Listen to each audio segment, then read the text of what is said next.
السلام علیکم ناظرین، دیکھیں نا جی، بعض اوقات ہم دیکھتے ہیں کہ بچے بڑے یہ حکیم جیسے پھولے ہوئے اور موٹے موٹے بچے آپ کو نظر آتے ہیں، تو وہ بھی ان کے والدین آتے ہیں کہ دیکھو بچہ ہمارا اتنا خوبصورت نہیں ہے، پھول گیا ہے، اس کا وزن تیزی سے بڑھ رہا ہے، تو اس کے لیے کیا کیا جائے؟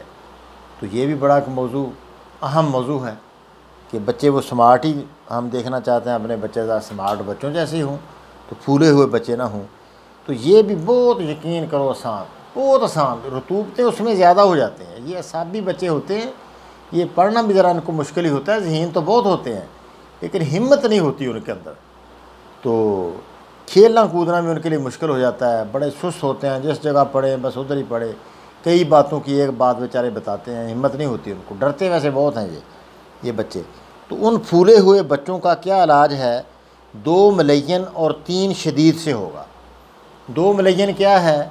آملہ 10 گرام، کرنجوا 10 گرام، پھٹکڑی سفید کھل کی ہوئی 20 گرام، کالی ہرڑ گھی میں تلی ہوئی یہ 40 گرام، یہ آپ لے لیں، اس کو بریک کر کے رکھ لیں۔ اور دوسرا اس میں آپ لیں لونگ، دار چینی، جلوتری، یہ برابر وزن لے کر نا جی، چھوٹی چٹکی 1.5 چٹکی یہ ڈالیں، اور آدھا ماشا یا آدھے ماشے سے بھی ذرا کم وہ ڈال کے خوراک بنا کے 2 چٹکیاں آپ 2 ملین کی لے لیں، 1 چٹکی آپ لے لیں اس کی 3 شدید کی، تو یہ ملا کر بچوں کو دیتے رہیں، تھوڑا دہی میں ملا کر آپ دے دیں، تو انشاءاللہ آپ دیکھیں گے کہ بچہ جو ہے نا پھولا ہوا بچہ وہ تیزی سے بہترین ہوتا چلا جائے گا، اور اس کے لیے پڑھنا بھی بڑا آسان ہو جائے گا، بہادری بھی اس کے اندر آ جائے گی، سستی بھی ختم ہو جائے گی، وہ بھی آ کے دوسرے بچوں کے ساتھ انشاءاللہ اسی طرح آپ کرکٹ کھیلتے ہوئے اس کو بھی دیکھیں گے انشاءاللہ۔ تو یہ پھولے ہوئے بچوں کا اس طرح علاج ممکن ہے، کوئی مسئلہ نہیں، تحریک دیکھ کر آپ علاج کریں انشاءاللہ، یہ کوئی مسئلہ مشکل نہیں۔ ہند و پاکستان کے مسلمان عمرہ کی سعادت کے لیے جب حرمین شریفین جاتے ہیں تو عمرہ ٹریول ایجنٹس کی طرف سے انہیں کسی قسم کی کوئی رہنمائی نہیں دی جاتی۔ ایسے میں ایک عام مسلمان تو عام مسلمان ہے، ایک پڑھا لکھا دیندار آدمی بھی پہلی بار پریشان ہو جاتا ہے۔ پھر پہلی بار عمرہ پر جانے کے بعد احساس ہوتا ہے کہ مجھے یہ بھی کرنا چاہیے تھا اور وہ بھی کرنا چاہیے تھا۔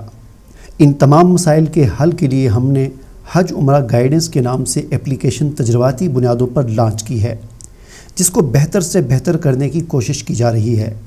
اگر آپ یا آپ کا کوئی عزیز عمرہ کی ادائیگی کے لیے جا رہا ہے تو پلے اسٹور پر موجود اس نام اور لوگو والی اس ایپ کو اپنے موبائل میں انسٹال کر لیں۔